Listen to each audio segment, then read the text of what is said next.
யாருக்கு மாலைகள் ஆவதென்று பூங்கொடிகள் பூக்கள் பூப்பதில்லை.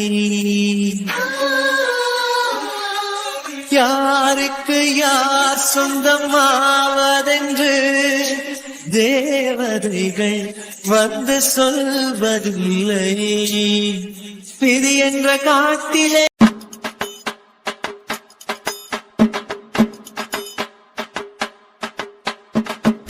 டேய் சொல்லு மச்சான், நேற்று நைட்டு எங்கே போனேன்? அது பொம்மி அம்மாவை பார்க்கணும்னு தோணுச்சு. ஃபீவர் வேற லைட்டா, அதான். எப்படிடா திடீர்னு ஃபீவர் வந்துச்சு? தெரியல மச்சான், அது பனி ஓவரா இருக்குல்ல அதனால. அடே நேற்று 2 பேரும் மொட்டை வெயில்ல தானே நின்னோம், எங்க பனியில நின்னோம்? அது அது எப்படியோ, ஆனா ஃபீவர் அவ்வளோதான். எப்படிரா? அதான் எப்படின்னு கேட்குறேன். கீர்த்தனாவை பார்க்கணும்னு போனேன், அதுக்கப்புறம் ஆள் அட்ரஸே இல்லை. நைட்டு கால் பண்ணா நான் மார்னிங் ஆஃபீஸ் வந்துடுறேன்டா, நீ இன்னைக்கு ஒரு நாள் தனியாகவே தூங்கு அப்படின்னு சொன்னேன். நான் தான் சொல்கிறேன்லடா, தாய் பாசத்தில் போயிட்டேன். இதெல்லாம் நம்புற மாதிரியா இருக்கு சஞ்சய். சரி அதெல்லாம் இருக்கட்டும். என்ன இன்னைக்கு பூலாம் வாங்கிட்டு வந்திருக்க போல, என்னை விட்டுட்டு பூ கடைக்கு போயிருக்க? நீ கூட தான் என்னை விட்டுட்டு காலையில் லேட்டாக வந்திருக்கிற மாதிரி தெரியுது. ஆமாம், நீ எங்கே போன? சரி நான் போனதெல்லாம் இருக்கட்டும். என்னடா துளசி செடி எடுத்து மடியில் வச்சுட்டு உட்காந்துருக்கேன்? நான் துளசி செடியை மடியில் வச்சிருக்கிறதுலாம் இருக்கட்டும், நீங்க என்ன மாஞ்செடியை கையோட கூப்பிட்டு வந்திருக்கீங்க? அது வீட்டில் வச்சா அம்மா என்னன்னு கொஸ்டின் கேட்பாங்க, உங்க வீட்டில் வச்சா யாராவது கண்டுபிடிச்சிருவாங்க. என் கூட டிராவல் பண்ணும்போது தானே இந்த செடிக்கு ஒரு சேஃப்டி இருக்கும், பார்த்துக்கவும் முடியும், அதான். இல்லையே, ஏதோ சரியில்லையே. நம்ம நந்தினி வீட்டிலேருந்து வந்ததுலேருந்து 4 நாள் இந்த செடி எங்க இருந்ததுன்னு நான் இது வரைக்கும் பார்க்கலையே மச்சான். இன்னைக்கு என்ன திடீர்னு? அது இன்னைக்கு தான்டா தோணுச்சு. வீட்டில் ஒரு பைத்தியம் இருக்கும்போதே இந்த செடியை மறைச்சு வைக்க முடியாது. இப்போ மொத்த பைத்தியமும் நம்ம வீட்டில் தான் இருக்கு. நீ என்னமோ உண்மை தெரிஞ்சு இருக்க, பார்த்துக்கலாம், ஒன்றும் பிரச்சனை இல்லை. இந்த கௌதமியும் கார்த்தியும் நான் எப்படா சமாளிக்கிறது? அதனால தான் ஆஃபீஸ்க்கு எடுத்துட்டு வந்துட்டேன். ஆஃபீஸில் உன் கார்ட்டினில் வச்சு யாரும் கண்டுபிடிக்க மாட்டாங்க, அதனால தான். அது என்னவோ உண்மைதான், அவனுங்க 2 பேர் கண்ணில் மாட்டக்கூடாது தான். சரி நந்தினிக்கு தான் பூ வாங்கிட்டு வந்திருப்பான்னு நினைக்கிறேன். அப்புறம் ஏன் வெயிட் பண்ற? கூப்பிட்டு கொடுக்க வேண்டியதானே? வாங்கிட்டு வந்ததெல்லாம் கரெக்டு தான். நேத்தியே நான் ஒரு தப்பு பண்ணிட்டேன் தெரியுமா மச்சான்? ஏண்டா? என்னன்னா மச்சான், எனக்கு இவ்வளோ நாளா ஆதரவு கொடுத்து நான் இருக்கண்டா உன் கூட அப்படின்னு சொன்னது இவ தானே? இப்போ மீன்ஸ் தட் துளசி செடி? எஸ் அஃப்கோர்ஸ், இவ தானே மச்சான் என் கூட இருந்தா. அப்படி இருக்கும்பொழுது நேற்று இவளுக்கு கொஞ்சம் கூட கொடுக்காம ஒரிஜினல் பொண்டாட்டியை பார்த்த மயக்கத்துல எல்லா பூவையும் அவ தலையில வச்சுட்டேன் தெரியுமா? ஓ மை காட், இப்போ என்ன பண்ண போறீங்க? அதான் மச்சான், இன்னைக்கு நான் முடிவு பண்ணிட்டேன். அந்த பூக்காரன்ட்டே கேட்டு 2 பார்சல் வாங்கிட்டு வந்தேன். ஒன்று இந்த மாதிரி நிறையா பூ இருக்கிற பார்சல், இன்னொன்று வந்து மொட்டு மாதிரி இருக்கும்ல, அதுவும் வாங்கிட்டு வந்திருக்கேன். ஓ, இப்போ என்ன பண்ண போறீங்க? என்ன பண்ண போறேன் தெரியுமா? அடே கோச்சுக்காதீங்க, நேற்று உங்களுக்கு பூ கொடுக்காம அவளுக்கு கொடுத்தது தப்பு தானே.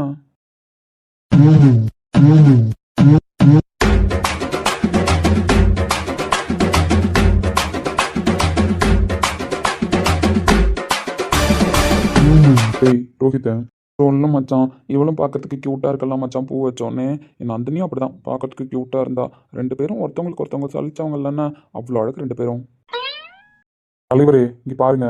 இருடா கொஞ்ச நேரம் ரசிச்சுட்டு வரேன். சாமி இங்கே பாருங்க சாமி, எனக்கு ஒரு டவுட்டு, கிளியர் பண்ணுறீங்களா? இப்போ இந்த துளசி செடிக்கு ஏன் பூ வச்சிங்க? என்ன மச்சான் துளசி செடின்னு சொல்கிறான்? நான் தான் சொல்லியிருக்கேன்ல இவன் என் பொண்டாட்டின்னு சொல்லிட்டு. அவன் ஞாபகமாக வச்சிருந்த பொருள் இது, நான் அவளாவே நினச்சி வாழ்ந்த உயிர் இது. அப்படி இருக்கும்பொழுது நான் இந்த பொண்டாட்டிக்கும் பூ வச்சுருந்துருக்கணும்ல, அதான் வச்சேன்.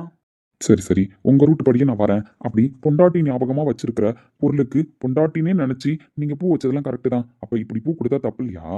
ஐயோ மச்சான், இது தாண்டா கரெக்டே. ஃபர்ஸ்ட் நான் இவளுக்கு தான் கொடுத்துருக்கணும், அதுக்கப்புறம் தான் அவளுக்கு கொடுத்துருக்கணும். நானே தப்பு பண்ணிட்டேன்னு ஃபீல் பண்ணிட்டு இருக்கேன் தெரியுமாடா? ஓ கரெக்டு, பாயிண்ட்டை பிடிச்சிட்டேன்னா இப்போ நான் தெளிவாயிட்டேன். என்ன? இல்லை மச்சான், அதாவது இப்போ நீ உன் பொண்டாட்டி ஞாபகமாக இந்த செடியை வச்சிருக்கியா? எனக்கு எப்படியும் ஃபியூச்சரில் கீர்த்தனா பொண்டாட்டி ஆகிடுவான்னு நான் யோசிக்கிறேன். அப்படி இருக்கிற அவன் ஞாபகமா நான் இந்த செடி தானே வச்சிருக்கேன். என்னடா நம்பிக்கை இல்லாமல் பேசுகிற? அவள் தான் உன் பொண்டாட்டி புரியுதா? மஞ்ச சொப்பா தான் நம்ம மாமனார் புரியுதா? ஷோர் ஷோர், நீ இவ்வளோ நம்பிக்கையாக சொல்லும்போது எப்படியும் கீர்த்தனாவை கல்யாணம் பண்ணி வச்சிருவேன், நான் நம்புறேன். அப்படி இருக்கிற பட்சத்தில் நான் ஒரு விஷயம் பண்ண தப்பான்னு நினைக்க மாட்டியே? என்னடா ஏதோ திணறி திணறி பேசுற?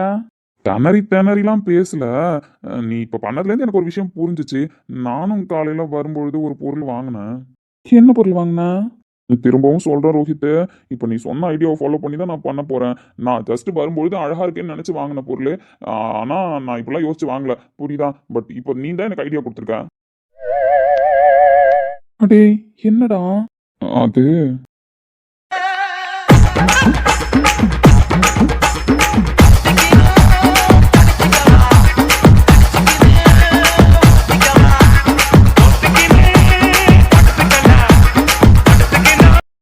அது நான் வந்துட்டேன், நான் வீட்ல இருந்து கிளம்பி அப்போ ஒரு பூக்கடையில ஃபுல்லா ரோஸாவே இருந்துச்சு மச்சான். நேத்து அந்த கடைக்காரன் வேற லவ்வருக்கு ரோஸ் தான் வாங்கி கொடுக்கணும்னு சொன்னானா, அது அப்படியே மண்டையில ஓடிட்டே இருந்துச்சா. சரி கொடுக்குறோமோ கொடுக்கலையோ பார்க்க ஆசையா இருக்கு அப்படின்னு சொல்லிட்டு ஒரு ரோஸ் வாங்கிட்டு வந்தேன். என்ன பண்றதுன்னு தெரியாம தான் பாக்கெட்ல வச்சிருந்தேன். ஆனா இப்ப நீ கொடுத்த ஐடியா நல்லா இருக்குன்னு, அதனால இங்க பாருங்க அட்மின், நான் சொல்லிட்டேன் அவனுக்கு போட்டியா நானும் பூ வைக்கிறேன்றதுனால அவனுக்கு போட்ட மாதிரி நீங்க காமெடி மியூசிக்லாம் போடக்கூடாதுன்னு. இப்ப அப்படியே ஒரு ரொமான்டிக் சாங் போடுறீங்க. நான் ஃபர்ஸ்ட் பொண்டாட்டியா நினைக்கிறேன் இந்த மாஞ்செடிக்கு பூ வைக்க போறேன். என்ன வைக்கவா? ചെടുക്ക ഉത്തരവ് ഇടണമ്പോൾ തോന്നുന്നു തനിമയും ശാന്തിയും പ്രിയമേറുന്നു. ഹേ കേരളത്ത് കഥകളിയാടണമ്പോൾ തോന്നുതേ എനക്കും இருக்குது அந்த கிறுக்கு.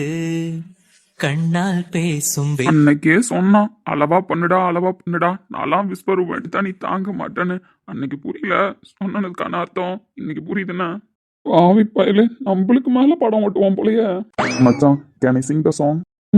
நீ பாடு சாமி, தப்பு இல்ல. நீலாம் பாடலன்னா தான் ஆடியன்ஸ் கோச்சுப்பாங்க. பாடுன்னா ரோஜா ரோஜா ரோஜா ரோஜா ரோஜா ரோஜா ரோஜா ரோஜா நிலத்தினிலும் நிழல் விழ ஏங்குவேன், நிழல் விழுந்த மணலையும் அடியினில் தாங்குவேன், உடையணை எடுத்து எனையொடுத்து நூலாடை கொடி மலர் இடையினை உறுத்துமே, உன் பேர் மெல்ல நான் சொன்னதும் என் வீட்டு ரோஜாக்கள் பூக்கின்றன, ஒரு நாள் உன்னை காணவிடில் எங்கே உன் அன்பென்று கேட்கின்றன, நீ வந்தால் மறுகணம் விடியும் என் வானமே, மழையிலே நடிகையில் எனக்கு காய்ச்சல் வரும், வெயிலினே நடக்கையில் எனக்கு வேர்வை வரும், உடல்கள் தான் ரெண்டு உணர்வுகள் ஒன்று, ரோஜா ரோஜா ரோஜா.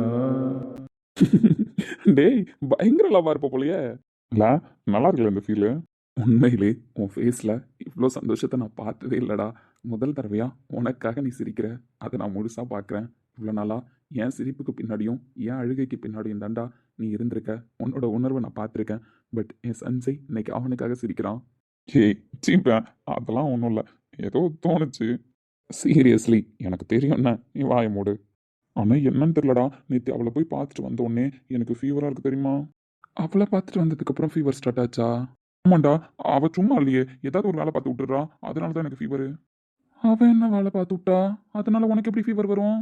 அது அது சும்மாடா, அவளை பார்க்க போனல அப்பதான் பனியா இருந்துச்சு ஈவினிங் டைம்ல. ஸோ அதனால அதுக்கப்புறம் ஃபீவர் வந்திருக்குன்ற மாதிரி சொல்றேன். காரணம் கரெக்டா இருக்கா?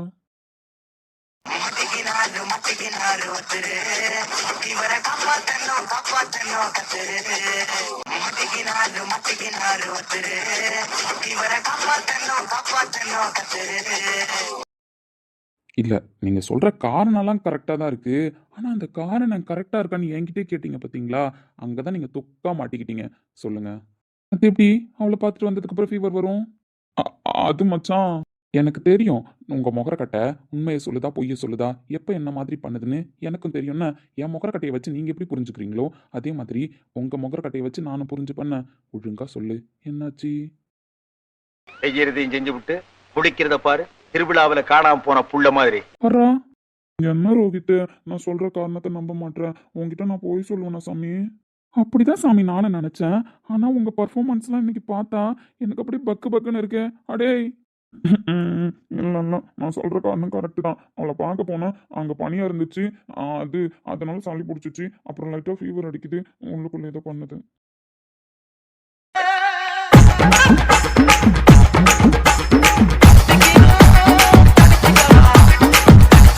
இங்க பாருங்க சாமி, நீங்க பர்ஃபார்மன்ஸ்லாம் பண்ணாதீங்க. நான் ரெடியாக தான் இருக்கேன் மஞ்சள் சொக்காட்ட பேசுறதுக்கு. நீங்க தான் என்ன இன்னும் கையை பிடிச்சி இழுத்துட்டு இருக்கீங்க. இப்போ வேணான்னு சொல்லிட்டு ஒழுங்கா உண்மையை சொல்லுங்க. நான் பேசி அவர்கிட்ட ஒரு முடிவுக்கு வந்துடுறேன். ஏன்னா நீங்க வெக்கப்படுறதெல்லாம் பார்த்தா எனக்கு பயமா இருக்கு. நீங்க பீக்ல போயிடுவீங்கன்னு நினைக்கிறேன். என்ன பாக்குறேன்? உண்மை தானே? ஒழுங்கா சொல்லு, நான் அவர்கிட்ட பேசி கல்யாண டேட்டை ஃபிக்ஸ் பண்றேன். டேய் என்ன சந்தேகப்படுறியா? சஞ்சய்னா யார் தெரியுமா? ரோஹித்னா யாருன்னு தெரியுமா? நட்புன்னு என்ன தெரியுமா உனக்கு? நண்பன் என்ன தெரியுமா உனக்கு? உன்கிட்ட முன்னாடியே ஒரு தடவை சொல்லியிருக்கேன், உனக்காக உயிர் கொடுப்பேன். எடுத்துக்கோ. ஐயோ சார் அவன் தான் sir first criminal sir fraud sir டேய் சொன்னா இது கேளு பாரு, இவ்ளோ எமோஷன் சீன்லாம் கிடையாதுன்னா நானே அக்செப்ட் பண்ணிக்கிறேன்னு தான் சொல்றேன். ஒழுங்கா கல்யாணம் பண்ணிக்கோ, ஒரே வழியா உன் ரிசப்ஷன் என் ரிசப்ஷனையும் சேர்த்து வேணா வச்சுட்டு போயிடுவோன்றேன். அதெல்லாம் முடியாது. ரோஹித் கூட அவன் பொண்டாட்டியை சேர்த்து வச்சுட்டு தான் இந்த சஞ்சய் அடுத்த கட்ட லெவலுக்கு போவான். நீ ஆனா இப்படிலாம் பயந்து கொஸ்டின் கேட்கற அளவுக்கு ஒன்றும் கிடையாது, புரியுதா? எனக்கு உன் மேல நம்பிக்கை இருக்கு சாமி, ஆனா அந்த புள்ள மேல சத்தியமா நம்பிக்கை கிடையாது. ஒரு நாள் போய் பார்த்துட்டு வந்ததுக்கே பூ லெவல்ல நிக்கிறீங்களே, அதானே பயமா இருக்கு. நீ என்ன சந்தேகப்படுற மச்சான்? சந்தேகம்லாம் படல சாமி, கன்ஃபார்மே பண்ணிட்டேன், புரியுதுங்களா? ஒழுங்கா உண்மையை சொல்லுங்க, நேற்று என்ன நடந்துச்சு? நீ அன்னைக்கு நந்தினி வந்தப்ப உன்னை பார்த்துட்டு போனப்ப சொன்னல. என்னைக்கு நந்தினி வந்து பார்த்துட்டு போனப்ப என்னைக்கு நான் என்ன சொன்னேன்? அது அது நீ எப்போ நந்தினி வந்து பார்த்துட்டு போனாலும் கொஷின் கேட்டால் அவுட் ஆஃப் சிலபஸ் தான் சொல்லுவேன். அதே தான் நானும் சொல்கிறேன். இப்போ நீ என்கிட்ட கேட்குற கொஷினும் அவுட் ஆஃப் சிலபஸ் தான். என்கிட்ட ஆன்சர் இல்லை சாமி, நீங்கள் கேட்காதீங்க. எனக்கு ஒரு மாதிரி போடா, எனக்கு ஒரு வெக்கமாக இருக்குது. நான் போய் பக்கத்து ரூமில் உட்காந்துருக்கேன், ஃபீவராக வேறு இருக்குது. நான் போய் கொஞ்சம் ரெஸ்ட் எடுக்கிறேன்னா நீ ஏதாவதுனா கூப்பிடு. எப்படியும் நீ பூ வாங்கிட்டு வந்திருக்கிறதுனால நந்தினி கிட்ட தானே கூப்பிட்டு பேச போகிறேன். அதனால எனக்கு கொஞ்சம் டிஸ்டர்ப் பண்ணாத. அப்புறம் ரோஹித், நீ சொன்னல அது கரெக்டு தானே. இனிமேல் நானும் லவ்னு சொல்ல மாட்டேன், லவ், LOV, லவ். அப்படி என்ன நடந்திருக்கும்? நம்ம போய் பக்கத்து ரூம்ல உட்காந்து பேசிக்கிட்டு இருக்கலாமா? வாங்க போலாம். அம்மா, முன்னாடி இந்த துளசி செடி வேற ஒரு பாட்டில் தானடா இருந்தது, இப்போ என்னடா மண்பானையில இருக்கு? அது அவ ஒரு பைத்தியக்காரி மச்சான். பிளாஸ்டிக்ல யாராவது செடி வைப்பாங்களா? அது கெடுதல் இல்லை மச்சான். அதனால தான். அதுவும் சம்மர் ஸ்டார்ட் ஆயிடுச்சா, இதுக்கப்புறம் ஒரு மாதிரி வெக்கையா இருக்கும்ல, குளுகுளுன்னு இருக்கணும்ல, அதனால தான் மண்பானையை மாத்திட்டேன் மச்சான். இப்போ நிறைய உரம்லாம் போட்டு டெவலப் பண்ணி வச்சிருக்கேன். இப்போ கீழே பிளேட் வச்சிருக்கேன்னா அதுக்கு மேல அந்த பாட்டு வச்சு அதுக்கு மேல மாஞ்செடி வச்சிருக்கேன்னா இப்போ நல்லா குளுகுளுன்னு இருக்கும். என்ன சம்மருக்கு? ஓ, சம்மர் காஸ்டியூமு. ஆமா, சம்மர் காஸ்டியூம்லாம் போட்டு வைக்கணும்ல. அடிக்கிற வெயிலுக்கு ஏதாவது ஆயிடுச்சுன்னா என்ன பண்றது? உங்ககிட்ட நிறைய விதை இருக்கு, நீ அப்பப்போ புதுசா செடியை வளர்த்துக்கிற. பட் நான் அப்படியா? இப்போதான் நான் மாஞ்செடியை வச்சிருக்கேன். இதுல இருந்து எனக்கு விதை கிடைக்கணும் அப்படின்னா நீ சொல்ற மாதிரி நிறைய டேஸ் ஆகும்ல. அது வரைக்கும் நான் பத்திரமா பார்த்துக்கணும்ல மச்சான். அப்பதானே நான் டெவலப் பண்ண முடியும். ஓ அப்படி. ஆ, நீ என்ன கொஸ்டின் கேட்டுட்டே இருக்க, நான் போயிட்டு வரேன்.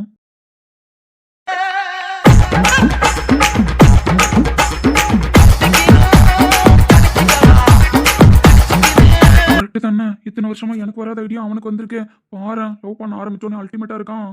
ச்சே, அவன் தான் சின்சியரா லவ் பண்றான்னு பாரு. மண்பானையில வச்சாதான் செடி நல்லா இருக்கும்னு வளர்க்குறான். ஆனா இவ்வளவு நாளா நான் பிளாஸ்டிக்ல வச்சுட்டேனே. நீ கவலைப்படாத, நாளைக்கு உனக்கு சம்மர் காஸ்டியூம் பர்ச்சேஸ் பண்ண போலாம்னா. நமக்கு நடந்த மாதிரி இனிமேல் ஒருத்தவங்களுக்கு நடக்கக்கூடாது. இன்னைக்கு மீரா மேம் எப்படியும் கோமாவுக்கு போனாலும் போயிடுவாங்க. அப்படி கோமாவுக்கு போகாம அவங்கள காப்பாற்றணும். என்னதான் அவங்க பழி வாங்குற மேனேஜராக இருந்தாலும் நம்மளுக்கு ஒரு டீம் ஹெட்டாக அவங்க வேலையை சொல்லி தரலாம் அப்படின்னாலும் நான் கடமையிலேருந்து தவற மாட்டேன். என் கூட இப்பெல்லாம் நல்லா பேசிக்கிட்டு இருக்காங்க. அப்படி இருக்கும்பொழுது அவங்களை காப்பாற்றுற பொறுப்பு எனக்கு இருக்குல்ல. உண்மையை நம்மளே சொன்னாலும் அவங்க ஒத்துக்க மாட்டாங்க, நம்மள பைத்தியக்காரின்னு சொல்லுவாங்க. அதனால நம்ம ஸ்ட்ரைட்டாக போயிட்டு உண்மையை சொல்ல முடியாது. வேணும்னா உண்மை தெரியிற நேரத்தில் அவங்களுக்கு ஏதாவது ஒன்று ஆச்சு அப்படின்னா நம்ம காப்பாற்ற ட்ரை பண்ணலாம். இவன் காலையிலேருந்து வரைக்கும் லேப்டாப்பே பார்த்துக்கிட்டு இருக்கா. ஏய் முட்டக்கனி, என்னடி நீ சொல்லு ஃபர்ஸ்ட். என்னடின்னு நேற்று போய் லெட்டர் படிக்க சொன்னல, படிச்சியா? அங்கதான் கவிதா பெரிய மிஸ்டேக்கா நடந்துருச்சு தெரியுமா? மிஸ்டேக் நடந்துருச்சா? ஏடி என்ன சொல்ற? லெட்டரு நான் இங்கேருந்து எடுத்துட்டு போனேனா? ஆமாண்டி, எடுத்துட்டு போனேன்னு தானே நேற்று என்கிட்ட சொன்னேன். எடுத்துட்டு போனேன்னு தான் சொன்னேன், எனக்கு நல்லா ஞாபகம் இருக்கு. வீட்டில் தான் வச்சேன், ஆனா காணோண்டி. முட்டக்கண்ணி, என்ன அசால்ட்டா சொல்லிக்கிட்டு இருக்கேன்? அதுவும் லெட்டர் காணன்னு சொல்றேன், வந்து கூலா ஒர்க் பண்ணிட்டு இருக்கேன். உன் வாழ்க்கையே அந்த லெட்டர்ல தான் இருக்கு. அவன் என்ன சொன்னா வந்தானு அந்த லெட்டர் படிச்சு பார்த்தாதானே தெரியும். கரெக்ட் தான், தெரியும் தான், ஆனா லெட்டர் காணுமே. அதான் உன்னெல்லாம் அவன் லவ் பண்ணா பத்தியா, பைத்தியக்காரத்தனமா. அது முத தப்பு. ரெண்டாவது, ஒரு நாளைக்கு 100 ஐலவி சொல்லும் பாரு, அது பெரிய தப்பு. அதுக்கப்புறமும் உன்கிட்ட சொல்லி தொலைக்காம நீ லவ் சொன்னதுக்கு அப்புறமும் வெயிட் பண்ணி பெரிய இவனாட்ட லெட்டர் எழுதி கொடுத்தான் பாரு, அது பெரிய தப்பு. உங்களுக்குலாம் இது தேவையா சொல்லு? பெரிய காவிய காதலே. உன்ன மாதிரி கேரக்டர்லாம் அலைய வச்சதுன்னு அவனுக்கு தான் தெரியும்ல. அவனால லெட்டர் கொடுத்துருக்க கூடாது, புரியுதா? தாலி வாங்கிட்டு வந்து உன் கழுத்துல கட்டிட்டு வாமா வீட்டுக்கு போவோம் அப்படின்னு கூப்பிட்டு போயிருக்கணும். உன்ன மாதிரி ஆளுகிட்டலாம் அவன் லெட்டர் எழுதி கொடுத்து ரொமான்டிக்கா படின்னு சொன்னா பாரு, பைத்தியக்கார நாய. என்னடி இப்படி திட்டுற? நான் வீட்டுக்கு போய் பொறுமையா படிச்சுக்கலான்னு தான் நினைச்சேன். அவன் லெட்டர் கொடுத்த அன்னைக்கே தான் அவன் யாருன்னு தெரிஞ்சு போச்சுல. அப்படி இருக்கும்போது ஆஃபீஸ்ல நான் ஒரே ஷாக்கா இருந்தேன். சரி வீட்டுக்கு போய் எதுக்கும் படிச்சு பார்க்கலான்னு தான் அதை எடுத்துட்டு போனேன். படிச்சு பார்க்கலான்னு எடுத்துட்டு போனதெல்லாம் கரெக்ட் தான் நாய. ஒரு வாரமா என்ன பண்ண சொல்ல? நேற்று நந்தினி மேம் சொல்ற வரைக்கும் என்ன பண்ணிட்டு இருந்தேன்? என்னடி இப்படி திட்டுற? ஒரு வாரமா எனக்கு எவ்வளவு கஷ்டமா இருந்துச்சு தெரியுமா? அவன் எப்படிலாம் கதை சொல்லியிருக்கான். ஒரு நாள் கூட உன்னை பார்க்காம இருக்க மாட்டேன் பவி, அப்படி பவி இப்படி பவி, நீ எவ்வளவு கதை சொல்லியிருக்கான். நீயே சொல்ல. இந்த ஒரு வாரம் ஆச்சு என்ன வந்து பார்த்தானா? ஆபீஸ் பக்கமும் வரல, இல்ல வேற எங்கேயாவது வந்து என்ன பார்த்தானா? அப்படி நல்லா கண்ணுல ஜலத்தை வச்சுட்டு நடிச்சிருவியே. எதுக்கு கண்ணீர் வருது உனக்குலாம்? எதுக்கு கண்ணீர் கன்றாவிலாம் வருதுன்னு கேக்குறேன், புரியுதா? லெட்டர் காணன்றதுக்கே இவ கண்ணுல அப்படியே ஜலம் வந்துருச்சு, புரியுதா? ஜலம் வந்துருச்சு. அப்படி இருக்கும்பொழுது அவன் வேணாம், அவன் கெட்டவன், அவன் ஃப்ராடு, அவன் ஏமாத்திட்டான், எவ்வளவு வார்த்தை சொல்லியிருக்க தெரியுமா? அவன் என்னோட பெஸ்ட் ஃப்ரெண்டு, எனக்கு தெரியும் அவன் ஃப்ரெண்டா எனக்கு உண்மையா இருந்தானா இல்லையான்ட்டு. அப்படி இருக்கும்போது உனக்கு தெரிஞ்சிருக்கணும்லடி, பைத்தியக்காரனாட்ட உன் பின்னாடி சுத்தி வந்தான், அப்ப உனக்கு தெரிஞ்சிருக்கணும்லடி. சும்மா நடிக்கிறான். இந்த கண்ணீர் மட்டும் விடாத பவித்ரா. இந்த உருகி உருகி நீ காதலிச்ச மாதிரி நடிக்கிறதுலாம் செட் ஆகவே இல்லைன்னா அவன் முடிஞ்சுக்கேன். திடீர்னு ஒரு நாள் அவனே காணாம போயிடுவான் என்ன? அப்ப வந்து நல்லா கண்ணுல ஜலத்தை வச்சுட்டு அழுவுங்க. ஒரு ஃப்ரெண்டா நான் கேக்குறேன்னு. அவன் ஃப்ரெண்டுடி கிழிச்சு அப்படியே என் ஃப்ரெண்டா இருந்துகிட்டே. அவன் தான் என் ஃப்ரெண்டு, அவன் மேலே எனக்கு நம்பிக்கை இருக்கு, உன் மேலே எனக்கு நம்பிக்கை இருக்கு. அதனால தானே அக்கறையெல்லாம் அவனுக்கு அட்வைஸ் பண்ண. ஆனா என்ன நீ மதிக்கலையே. இப்ப லெட்டர் காணன்றதுக்கு மட்டும் அப்படியே அழுகுறேன். அழுகக்கூடாதுன்னு. அந்த லெட்டர் கிடைச்சான்னா கிடைக்கலன்னா உனக்கு என்ன? நீ ஒர்க் பண்ணு, புரியுதா? நீ ஒர்க் பண்ணு. ஏன்னா அவன் ஃப்ராடு, ஏன்னா அவன் நம்பிக்கை துரோகி, ஏன்னா அவன் ஒழுங்கா உனக்கு உண்மையா இல்ல. அதனால நீ அழுவாத.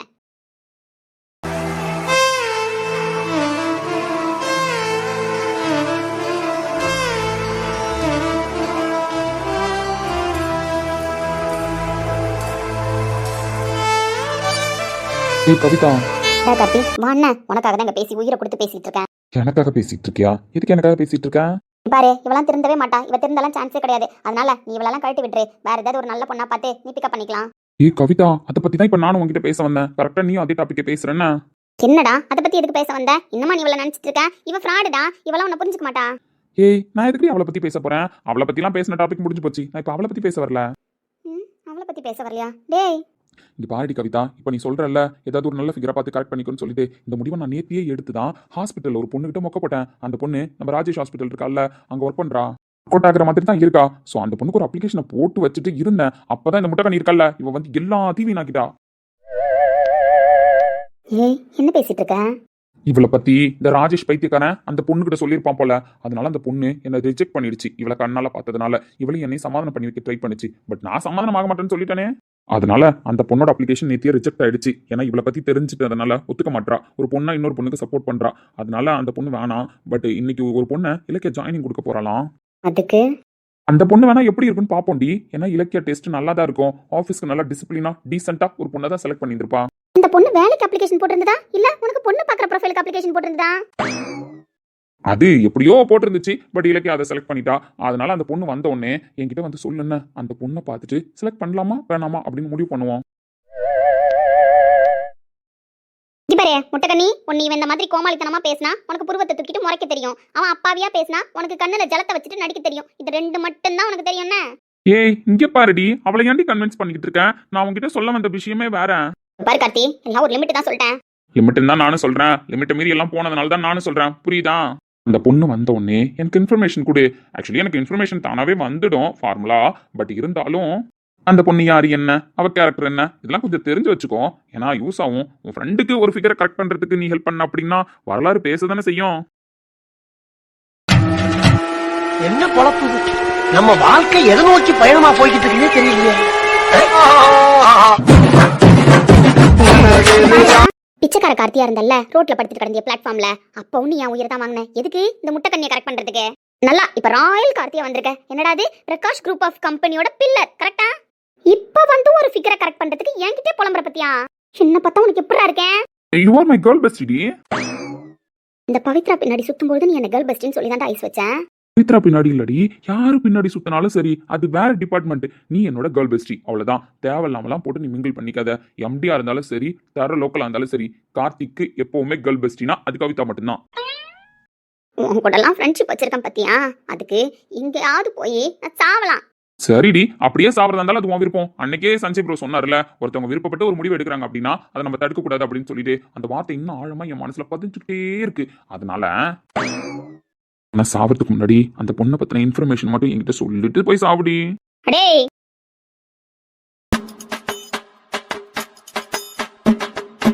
பாருடி, இங்க பாரு. அந்த லெட்டர்லாம் நீ தேடி கண்டுபிடிக்க வேணாம், புரியுதா? அந்த லெட்டர் தேடியும் கண்டுபிடிக்க தேவையில்ல. இந்த நாய் சமாதானத்துக்கு வந்தாலும் நீ சமாதானம் ஆக தேவையில்ல, புரியுதா? நீ அவனுக்கு செட் ஆக மாட்டான், அவன் உனக்கு செட் ஆக மாட்டான், புரியுதா? அதனால நீங்க ரெண்டு பேரும் உங்களுக்குள்ள நடந்த விஷயத்த தயவு செஞ்சு காணவா மறந்துட்டு நீ உன் வேலையை பாரு, அவன் வேலையை பார்ப்பான், புரியுதா? நீங்க ரெண்டு பேரும் இப்படி தனித்தனியா பிரிஞ்சிருக்கும் போதே என் உயிரை வாங்குறீங்களே. ஒன்னா மட்டும் சேர்ந்தா என்ன ஆட்டம் போடுவீங்க? சோப்பா முடியாதுப்பா, தாங்காது. நம்ம எதுக்கு இன்னைக்கு ஆஃபீஸ் வந்தோன்றதே மறந்துட்டோம். இந்த கௌதம் வேற வரான்னு சொன்னா போய் ஃபர்ஸ்ட் மீரா மேம காப்பாத்துவோம். உயிர் முக்கியம்னா இதுங்க கிடக்குதுங்க. சரியான அரமெண்டலுங்க. இவனுக்கு எவ்வளோ திமிரு. நம்ம முன்னாடி இப்படி பேசிட்டு போகிறான். நேத்தியும் அந்த பொண்ணுக்கிட்ட அப்படி தான் பேசினான். அதுக்கப்புறம் நம்ம அடித்தோம். சரி மாறி இருப்பான், மனசு கஷ்டப்பட்டிருப்பான். இன்னைக்கெல்லாம் நம்ம அவனை பார்த்தா ஒழுங்காக அடக்கமாக இருக்கணும்னு பார்த்தா நம்மளை வெறுப்பேற்றத்துக்கு பேசுனானா இல்லை உண்மையாகவே இப்படி பேசுனானா? சரி இவ தான் நம்மளை பற்றி எல்லாமே கண்டுபிடிச்சிட்டா. இதுக்கப்புறம் நம்ம ஏன் நடிக்கணும்? நம்ம நடிப்பெல்லாம் நடிக்க தேவையில்ல, நம்ம ஒரிஜினல் கேரக்டரை கொண்டு வந்துடும் அப்படின்னு சொல்லிட்டு கொண்டு வந்துட்டானா? ஒருவேளை இதான் இவனோட ஒரிஜினல் கேரக்டரோ? ஐயோ ஒன்றும் புரியலையே. இந்த பைத்தியக்காரனை பற்றி எப்படி தெரிஞ்சுக்கிறது? இந்த லெட்டர் எங்கே போச்சுன்னு தெரியலையே. அழகாக இருக்குன்னு தம்பி ஏதாவது அவங்க ஃப்ரெண்ட்ஸுங்கள்ட்ட காமிப்போம் அப்பாவை மட்டும் எடுத்துகிட்டு போயிட்டானா? உள்ளே இருக்கிற லெட்டரை பார்க்காம, இல்லை சித்தி இது ஏதோ டிஃப்ரெண்ட்டாக இருக்குது அப்படின்னு சொல்லிட்டு நம்மளுக்கே தெரியாமல் எடுத்து வச்சுட்டாங்களா? ஒன்றும் புரியலையே. ஆனால் வீட்டுக்கு தான் எடுத்துகிட்டு போகணும், அது மட்டும் ஞாபகம் இருக்குன்னு. என்ன எல்லாரும் டீமாக வந்து நிற்கிறீங்க? மேம் என்ன மேம் இப்படி ஒரு சர்ப்ரைஸை பண்ணிட்டு வந்துட்டு நாங்களாம் என் டீமாக நிற்கிறோன்னு கேட்டிங்கன்னா என்ன மேம் சொல்கிறது? நாங்களாம் சர்ப்ரைஸா? ஆமா மேம், உங்களுக்கு கல்யாணம் ஆன விஷயத்தை பத்தி தான் மீரா மேம் சொல்றாங்க. எஸ் மேம், அதனால தான் உங்களை பார்த்து விஷ் பண்ணலான்னு வந்தோம். ஓ அப்படிங்களா? திடீர்னு எல்லாரும் டீமாக வந்து நிற்கிறீங்களா? அதான் ஷாக் ஆகிட்டேன். ஆமா மேம், இந்த பவித்ராவும் கவிதாவும் ஏதோ எதிர்ச்சியா ஹாஸ்பிட்டல் வந்திருப்பாங்க போல. உங்களை பார்த்து விஷ் பண்ணிட்டோம் அப்படின்ற மாதிரி சொன்னாங்க. எங்க டீம்ல நாங்க யாருமே உங்களுக்கு இன்னும் விஷ் பண்ணல மேம். சரி அதான் ஃபர்ஸ்ட் நீங்க ஆஃபீஸ் வந்தோடனே விஷ் பண்ணணும்னு சொல்லிட்டு எல்லாரும் டீமா வந்தோம். பரவாயில்ல இருக்கட்டும், எதுக்கு இந்த ஃபார்மாலிட்டிஸ்லாம்? ஐயோ மேம் சிரிக்கிறீங்களா? உங்களுக்கு சிரிக்க தெரியும்ன்றது எனக்கு இப்பதான் மேம் தெரியுது. ரொம்ப கியூட்டா இருக்கீங்க மேம். எஸ் மேம், இது வரைக்கும் ஆஃபீஸ்ல நீங்க ஸ்மைல் பண்ணி நாங்க யாரும் பார்த்ததே கிடையாது. ஃபர்ஸ்ட் டைம் பார்க்குறோம் மேம் நீங்க ஸ்மைல் பண்ணி. உண்மையிலே மீரா மேம் சொல்ற மாதிரி ரொம்ப கியூட்டா இருக்கீங்க. ஐயோ நீங்க வேற. ஐயோ மேம் வெக்க வேற பாடுறீங்க மேம். மீரா இல்ல மேம், என்னதான் நீங்க ஒரே ரூடான கேரக்டரா இருந்தாலும் உங்களுக்குள்ளேயும் ஒரு பெண்மை இருக்கும்ல, அதான் கல்யாணம் ஆனதுக்கு அப்புறம் எட்டி பாக்குது. ஸோ எனிவே மேம் உங்க மூட ஸ்பாயில் பண்ண நாங்க விரும்பல. நீங்க அப்படியே கல்யாணம் ஆன ஒரு ஜாலி மூட்ல இருக்கீங்க. ஸோ நாங்க வந்த வேலையை பார்த்துட்டு கிளம்புறோம். Thank you so much for all. Reception எப்போ முடிவு பண்ணியிருக்காங்க? கூடிய சீக்கிரமே ரிசப்ஷன் வைக்கிற பிளான்ல தான் இருக்காங்க. ஸோ எல்லாரையும் இன்வைட் பண்ணுவோம். கண்டிப்பா நம்ம வீட்டு ஃபங்க்ஷன் மாதிரி நீங்க எல்லாரும் கலந்துக்கணும். கண்டிப்பா மேம், நாங்க இல்லாமலா? ஏன் மேம் சார் என்ன பண்றாங்க? அவரு டாக்டரா இருக்காரு. இந்த ஊர் தானா? ஆமாம் மீரா, இந்த ஊர் தான். உங்களுக்கு எல்லாருக்குமே தெரிஞ்சிருக்கும், மிஸ்டர் ராஜேஷ்குமார் எம்ஏ ஹாஸ்பிட்டலோட எம்டி. எஸ் மேம், கேள்விப்பட்டிருக்கேன். சிட்டிலே பெரிய கார்டியாலஜிஸ்ட். பட் மீரா மேம் இல்லை மேம், நீங்கள் வேற எதுவும் சொல்ல தேவையில்ல, எனக்கு புரிஞ்சிருச்சுன்னு. ராஜேஷ்குமார் எவ்வளோ பெரிய டாக்டர் தெரியுமா மேம்? நான் கேள்விப்பட்டிருக்கேன் மேம், பட் அவரை பார்த்தது கிடையாது. அதுக்கு தான் மீரா ராஜேஷ்குமார் யாருன்னு சொல்ல வரேன். ஐயோ மேம் நீங்கள் சொல்ல தேவையில்ல மேம். ராஜேஷ்குமார் சாரை பற்றி எங்களுக்கு தெரியாதுங்களா? ப்ரொஃபைல் அடித்தாலே வந்துடும் மேம், பட் அவர் ஃபோட்டோ தான் நான் பார்த்தது கிடையாது. ஐயோ மீரா ஒரு நிமிஷம் நான் சொல்கிறத கேளுங்களேன். இல்லை மேம் இல்லை மேம் நீங்கள் சொல்ல தேவையில்ல. நாங்கள் சார் எப்படி இருப்பாருன்னு ப்ரொஃபைல் சர்ச் பண்ணி பார்த்தா கிடைக்காதுன்னு எங்களுக்கு தெரியும். எப்படி உங்கள் ரிசப்ஷன் வச்சிருவீங்கல்ல மேம்? ஸோ சார் அப்போ நாங்கள் பார்த்துக்குறோம் மேம். நான் சொன்னாலும் நீங்கள் கேட்க போகிறதில்ல. எல்லாரும் தான் ஷாக் கொடுத்தாங்க. சரி நான் உங்களுக்கு ஷாக் கொடுக்க வேணாம்னு நினச்சேன், பட் நீங்கள் என்ன பேச விட மாட்டீங்க. ஸோ ஒன்றும் பிரச்சனை இல்லை, நீங்கள் ரிசப்ஷன் வரைக்கும்லாம் வெயிட் பண்ண தேவையில்ல. சார் என்ன ட்ராப் பண்ணுறதுக்கு வந்திருக்காரு. அவர் ஃப்ரெண்ட் இங்கே ஒர்க் பண்ணுறாங்கன்னு அவங்களையும் பார்க்க வந்திருக்காரு. ஸோ சாரை நீங்கள் இன்றைக்கே பார்த்துடலாம். சார் அவங்க ஃப்ரெண்ட் இங்கே ஒர்க் பண்ணுறாங்களா? அப்படியே மேம்? ஆமாம் மீரா, சாரோட ஃப்ரெண்ட்ஸ்லாம் இங்கே தான் ஒர்க் பண்ணுறாங்க. ஸோ அவங்கள பார்க்கறதுக்காக சார் வந்திருக்காரு. என்னை அப்படியே ட்ராப் பண்ணிவிட்டு அவங்கள்ட்ட பேசிட்டு போகலான்னு. ஸோ ஒரு 5 மினிட்ஸில் அவரே வந்துடுவார். பார்த்து பேசுறீங்கண்ணே. ஷோர் மேம், இருந்தாலும் நீங்கள் பொக்கே வாங்கிக்கோங்க மேம். தேங்க்யூ. பட் இருந்தாலும் மனசு கேட்கல. மீரா நான் ராஜேஷ்குமார் யாருன்னு சொல்லட்டுமா?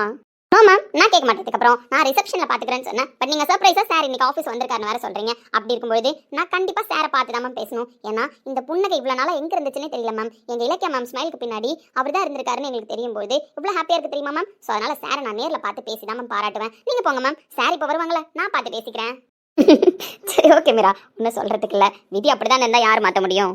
Okay I'm leave it. ஏன் மீரா மேம் இந்த இலக்கிய மேம் சிரிக்க தெரியுமா? நல்லா சிரிக்கிறாங்கல்ல? ஆமாம் மேம், இந்த மாதிரி ஒரு புருஷன் கிடைச்சா சிரிக்காம என்ன பண்ணுவாங்க? அவங்க ஹஸ்பண்ட் யாருன்னு தெரிஞ்சதுலேருந்து நான் கூட ஷாக்காக தான் மேம் இருக்கேன். நானும் ரொம்ப ஷாக்காக தான் இருக்கேன். பரவாயில்ல, சிட்டிலே பெரிய கார்டியாலஜிஸ்ட் தெரியுமா மேம்? அந்த ரீசன் கிடையாது. அவர் கார்டியாலஜிஸ்டாக இருந்தாலும் பட் இலக்கிய மேம் சிரிப்புக்கு பின்னாடி இருக்கிற காரணம் வேற. நான்சி எனக்கு தெரியும் என்ன ராஜேஷ்குமார் டாக்டர் பற்றி. மீரா மேம் உங்களெல்லாம் யாராலையும் தெரிய வைக்க முடியாதுன்னு நீங்களாம் தெரிஞ்சுக்கிட்டே அவஸ்தப்படுங்க. ஏன்டி அவங்கள்ட்ட சொல்றேன்? அவங்க தான் யார் சொன்னாலும் கேட்க முடியல இல்லையே. பார்த்துட்டு சாவட்டும், வா போவோம். என்ன பாபு சார்? எல்லாரும் அவரை தெரியுன்ற மாதிரியே பேசுறாங்க. நீங்க என்னவோ அவரை பார்த்தது இல்லைன்ற மாதிரி பேசுறீங்க. ஆனா இந்த 2 பசங்களுமே ஏதோ உங்கள்கிட்ட சொல்லதான் வந்துச்சுங்க. அவர் யாருன்னு தான் கேட்டிருக்கலாம்ல மேம். இல்ல மீரா மேம் எதுக்கு தான் இவ்வளவு பில்டப் பண்ணதோ தெரியல. அவங்க தான் ஏதோ சொல்ல வந்தாங்களா, அதை கேட்டிருக்கலாம்ல. எப்பயுமே இப்படிதாண்டி, இதுக்கெல்லாம் தெரியும்ன்ற சீனை போட்டு வேஸ்டா மொக்கையா வாங்கி போட்டுக்கும். யாருன்னு வேற தெரியல அந்த பையன். என்ன பாபு சார் நீங்களும் இப்படி பேசுறீங்க? டாக்டர் ராஜேஷ்குமார் தெரியாதா? நெட்ல அடிச்சு பாருங்க. இந்த சிட்டிலே பெரிய ஹாஸ்பிட்டல் வச்சிருக்காரு, எம்ஏ ஹாஸ்பிட்டல், கார்டியாலஜிஸ்ட் ஸ்பெஷலிஸ்ட் அவரு. எனக்கு தெரியும், பட் அவரோட ப்ரொஃபைல் நான் பார்த்துருக்கேன். பட் பிக்சர் தான் எதுவும் நெட்ல அப்லோட் பண்ணதில்ல அவரு. ஐயோ மேம், இதே தானே அவங்கள்ட்ட சொல்றீங்க, என்கிட்டயே அதையே சொல்றீங்க. அவர் யாருன்னு ஏதோ சொல்ல வந்தாங்க இன்ஃபர்மேஷன், அதை தான் நீங்க கேட்கவே இல்லையா?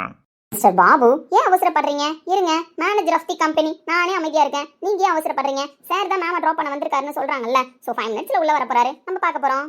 அடவுளே, இந்த மேடம் எதுக்கு தான் அப்படி இருக்காங்களோ தெரியலையா? எங்க சார காணோம். அன்னைக்கு இவரெல்லாம் அடங்காமவே மாட்டாருன்னா எதுக்கு இப்ப இந்த துளசி செடிக்கு பூ வச்சிருக்காரு? கேட்டா பொண்டாட்டியும் பாரு. வர வர எனக்கு டென்ஷன் தான் ஆகுது. என்னதான் இருந்தாலும் இப்பதான் நான் வந்துட்டேன்ல, ஃபர்ஸ்ட் ப்ரியாரிட்டி எனக்கு தானே கொடுக்கணும். எனக்கு விட்டு பேசவே கூடாது. பட் பூவை மட்டும் எடுத்து தலையில வச்சுக்கலாம். ஏய் ஆளை காணோம், சத்தம் மட்டும் கேக்குது. ஏய், பூ எடுத்து நீயே வச்சுக்க போறியா? அப்புறம் எதுக்கு நான் வாங்கிட்டு வந்து தரேன்? எங்க இருக்கீங்க? மேடம் மனசுக்குள்ள இருக்கேன். மனசுக்குள்ளேருந்து அப்படியே எட்டி பார்த்து பேசிட்டு இருக்கேன். ம், ஏய், கண்ணை மூட்ரி. இல்ல இல்ல, இந்த டைம் நான் கண்ணெல்லாம் மூட மாட்டேன்னா. இதுக்கப்புறம் நான் எப்பவுமே கண்ணை மூடிட்டு உங்கள்கிட்ட பேச மாட்டேன். ஓ அப்படி? அப்ப கண்ணை திறந்துட்டு பேசினா மட்டும் சார் மேடம் மயக்கிற மாதிரி பேச மாட்டாருன்னு நினைக்கிறீங்களா? முதல்ல எங்க இருக்கீங்க? அதான் சொன்னல பொண்டாட்டி, க்ளோஸ் யுவர் ஐஸ். வர வர ஓவரா பண்றீங்கன்னா. உனக்கு புருஷனை பார்க்கணுமா வேணாமாடி? சரி, கண்ணை மூடுறேன். குட் கேர்ள்னா? கரைகள் அண்டாத காற்றும் தீண்டாத மனதுக்குள் எப்போது நுழைந்திட்டாய், உடலும் அல்லாத உருவம் கொள்ளா. Mrs Rohit, open your eyes. எப்படி இருந்துச்சு இன்னைக்கு கண்ணை மூடிட்டு பொண்டாட்டி இருக்கும்பொழுது பூ வச்சுட்ட ஃபீல்? ஆனா டெய்லி டிசைனா ட்ரை பண்ணுங்கண்ணா. வைடி பொண்டாட்டி. சரி, அதெல்லாம் இருக்கட்டும். அதென்ன துளசி செடிக்கு பூ வச்சிருக்கீங்க? இங்க பாருடி, ஆல்ரெடி உன்கிட்ட சொன்னதுதான். அவ தான் ஃபர்ஸ்ட், அப்புறம் தான் நீ. அதுக்குன்னு இதெல்லாம் உங்களுக்கே ஓவரா இல்லையா சார்? இல்ல, பாவம், நேத்தியா அவளுக்கு பூ கொடுக்க மறந்துட்டேன் தெரியுமா? ஏதோ அவ கோச்சுக்காம இருந்தா, அது வரைக்கும் சந்தோஷம்னா. ஓ, கோவப்படலாம் தெரியுமா? நானும் அவளும் ஒரு தனி லாங்குவேஜை பேசிப்போம். எங்க லாங்குவேஜ் எங்களுக்கு தான் புரியும், புதுசா வந்தவனுக்கு புரியுமா? அது சரி. அதெல்லாம் இருக்கட்டும், பொண்டாட்டிட்ட ஒரு முக்கியமான விஷயம் பேசணுமே. என்ன? சொன்னா எப்படி எடுத்துப்பான்னு தெரியலடி. அப்படி என்ன விஷயம் பேச போறீங்க? அது சொல்லுங்க. உட்காந்து பேசலாமா? உட்காருங்க. உட்காந்து பேசலாமான்னு கேட்டா நீ தாண்டி, வா 2 பேரும் உட்காந்து பேசலாம். அப்படியா? சரி, நீங்க உட்காருங்க. நீங்களும் உட்காருங்க. அங்க ஒரு சேர் தான் இருக்கு, நீங்க உட்காந்து சொல்லுங்க. ஒன்றும் ப்ராப்ளம் இல்லை, நான் நின்றுக்கிட்டே கேட்குறேன். ஒரு சேர் தான் இருக்கு, ஆனா நம்ம 2 பேரும் தான் உட்காந்து பேச போறோம்னா. அது எப்படி முடியும்? முடியுமே. அதான் எப்படி? அது உன் சுவாசங்கள் இனி தீண்டினால் என் நாணங்கள் எங்குதோ, உன் வாசனை வரும் வேளையில் என் யோசனை ஏன் மாறுதோ, நதிகளில் ஒரு இலை விழுகிறதே, அலைகளில் மிதந்தது தவழ்கிறதே. இல்ல, மேடம் வந்த உடனே தேடினீங்கல்ல சார், உங்களுக்கு தெரியாம இப்படி பின்னாடி போயிட்டு ஸோ டோரை லாக் பண்ணிட்டு வந்துட்டார். பயப்படாதீங்கண்ணா. ஆனா சரியான ஃப்ராடு சார் நீங்க. அப்படிதாண்டி இருக்க முடியும் இதுக்கப்புறம். சரி, சொல்லுங்க, என்ன விஷயம்? அது இந்த மாதிரி டோரை லாக் பண்ணிட்டு பேசுறது, என் பொண்டாட்டி யாருன்னே தெரியாம பேசுறது, இந்த சுச்சுவேஷன்லாம் முடிவு கட்டலான்னு முடிவு பண்ணிட்டேன். புரியல. இல்லடி, அது மாமா லாஸ்ட்டாக வந்து வீட்டில் பேசினாங்கல்ல, என் பொண்ணை எப்போ வேணாலும் கூப்பிட்டு போன்னு அவங்க சொல்லிட்டாங்க. நான் தான் ஒரு சில ரீசன் சொல்லியிருந்தேன். ஃபர்ஸ்ட் ஆஃப் ஆல் இலக்கியாவுக்கு மேரேஜ் ஆகட்டும், தென் என் பொண்டாட்டிக்கும் ப்ராஜெக்ட் ஒர்க் இருக்குது, அவன் முடிக்கட்டும் அப்படின்ற மாதிரி பேசியிருந்தேன். சரி, அதான் சொன்னீங்களே, அப்பாவும் சொன்னாங்க இவ்வளோ நாள் பொறுமையாக இருந்துட்டோம், ஸோ இதுக்கப்புறமும் பொறுமையாக இருக்கிறதுல தப்பு இல்லை அப்படின்னு அப்பா சொன்னாங்க. பட் இப்போது சூழ்நிலை கொஞ்சம் கையை மீறி போயிடுச்சுல. சார், ஏதோ சொல்ல வரீங்கன்னு தெரியுது, பட் ஏன் இவ்வளோ தயக்கம் என்கிட்ட? ஏன் தயங்குறோம் அப்படின்னா, எங்கள் வீட்டில் இருக்கிற பொண்ணுக்காகவும் எனக்கு பொண்டாட்டியாக வரப்போகிற பொண்ணுக்காகவும் நான் முடிவு எடுத்தேன். பட் இப்போது எங்கள் வீட்டில் இருக்கிற பொண்ணுக்காக மட்டும் யோசித்து பேசுகிற மாதிரி ஒரு விஷயம் பேச போகிறேன். அதான் யோசனையாக இருக்குது. இலக்கியாவுக்கு கல்யாணம் பண்ணணும்னு ஆசைப்பட்டேன்டி. அவன் மனசில் கௌதம் தான் இருக்கான்னு எனக்கு தெரியும். பட் அதை அவள் வெளியில் சொல்லணும். கார்த்திக்கும் இலக்கியாவுக்கும் கல்யாணம் முடிவு பண்ணும்பொழுது ஸோ இலக்கியா மனசில் இருக்கிற காதல் வெளியில் வரும். அதனால அப்படி பொறுமையாக அவள் மனசை புரிஞ்சுக்கிட்டு வெளியில் வர பதிலுக்காக தான் வெயிட் பண்ணேன். ஆனால் யாருக்கும் எந்த விஷயத்துக்குமே டைம் கொடுக்காத மாதிரி அடுத்தடுத்து நிறைய ப்ராப்ளம் வந்துருச்சு. இலக்கிய மேரேஜை கண்ணை மூடி கண்ணை திறக்கிறதுக்குள்ளே நடத்தின மாதிரி இருக்குது. ஆமாம் சார், ப்ராப்ளம்னு வரும்போது என்ன பண்ணியிருக்க முடியும்? அது தாண்டி இப்போது என்ன ப்ராப்ளம் அப்படின்னா, இப்போது உனக்கு எனக்கும் கல்யாணம் ஆச்சு, அது யாருக்கும் எனக்கு தெரியாது. பட் நம்ம வெயிட் பண்ணுறோம். இது பெருசாக ப்ராப்ளம் ஆக போகிறது கிடையாது. நம்ம ஒப்பீனியனுக்கு ஏற்ற மாதிரி நம்ம பொறுமையாக ரிசப்ஷன் வைக்கலாம். பட் இலக்கியாவோட மேரேஜ் அப்படி நடக்கல. ஹாஸ்பிட்டலில் கௌதமோட காண்டாக்டில் இருக்கிற எல்லா பர்சன்ஸ்க்கும் தெரிஞ்சு போச்சு அவனுக்கு கல்யாணம் ஆன விஷயம். இப்போது வீட்டுக்கும் கூப்பிட்டு வந்தாச்சு. 2 பேரும் ஒரே வீட்டில் இருக்காங்க. ஸோ நம்ம ரிசப்ஷன் வரைக்கும் அவங்க ரிசப்ஷனை தள்ளி போட முடியாது. நானும் சஞ்சயும் பேசணும். அப்புறம் ஹாஸ்பிட்டலில் அம்மா அத்தை எல்லோரும் டிஸ்கஸ் பண்ணியிருப்பாங்க போல். ரோஹித்துக்கும் கல்யாணம் ஆயிடுச்சு, இலக்கியாவுக்கும் இப்போ கல்யாணம் ஆயிடுச்சு. 2 பேர் ரிசப்ஷனையும் ஒன்றா பண்ணிடலாம். ஆனால் ரோஹித் தான் நந்தினி ப்ராஜெக்ட் முடிக்கிற வரைக்கும் வெயிட் பண்ணணுன்ற மாதிரி சொன்னான். என்ன பண்ணுறதுன்னு தெரியலன்னு யோசிச்சிருக்காங்க. அப்படி அவங்க யோசிச்சு பேசும்பொழுது சஞ்சய் அங்கே இருந்திருக்கான். சஞ்சய் அதுக்கப்புறம் வந்து என்கிட்ட பேசினான், என்ன மச்சான் பண்ணலாம், நீயும் நந்தினியும் வெயிட் பண்ணுறது வேற, நீங்கள் 2 பேரும் ஹஸ்பண்ட் அண்ட் ஒய்ஃப்னு வெளி உலகத்துக்கு தெரியாது, பட் அவங்க டிஸ்ப்ளே ஆகிட்டாங்களடா, அவங்களையும் நினச்சி நீ யோசிக்கணும்லடா அப்படின்னு சொன்னான். சரி, அவன் சொன்னதை வச்சு அப்பா கிட்ட நான் போய் பேசினேன். அப்பா என்ன சொல்றாரு அப்படின்னா, டேய் உனக்கு கல்யாணம் ஆச்சு, உனக்கு ரிசப்ஷன் வைக்காம இலக்கிய ரிசப்ஷனை ஒத்துக்க மாட்டா, நீ எப்படி அவள் மேரேஜ் முக்கியம்னு சொன்னியோ அதே மாதிரி உனக்கு ரிசப்ஷன் வைக்கணுன்றதையும் அவள் பிடிவாதமாக தான் பேசுவா, அதனால நீ இதில் எதுவும் சொல்ல முடியாது தம்பி அப்படின்னு சொல்லிட்டாரு. இப்போ நான் என்னடி பண்ணுறது? நீங்க முடிவு சொல்லிட்டீங்களா? அப்பா கிட்ட முடிவுன்னு நான் எதுவும் சொல்லிட்டு வரல, இன்னும் கொஞ்சம் டைம் கொடுங்கப்பா, நான் யோசிக்கணும் அப்படின்னு தான் சொல்லிட்டு வந்திருக்கேன். சார் பட் ப்ராஜெக்ட் கம்ப்ளீட் பண்ணுறதுக்கு இன்னும் 20 days நியர்பை ஆகும்ல சார்? ஆகுண்டி, அதனால தான் நானும் யோசிக்கிறேன். என்னதான் நம்ம 4 பேர் 4 விதமாக பேசுவாங்க அப்படின்னு யோசிக்காமல் இருந்தாலும் 2 பேரும் ஒரே வீட்டில் 20 days இருந்துட்டு அதுக்கப்புறம் நம்ம ரிசப்ஷன் வேலை ஸ்டார்ட் பண்ணி எப்படியும் ரிசப்ஷன் வைக்கிறதுக்கு 10 days ஆகிடும். அவன் ஒரு டாக்டர், அப்படி இருக்கும்பொழுது அந்த ஹாஸ்பிட்டலில் அவனுக்கு கல்யாணம் ஆகிருக்கு. ஸோ அவனை சுற்றி இருக்கிறவங்களும் கேள்வி கேட்க தானே செய்வாங்க.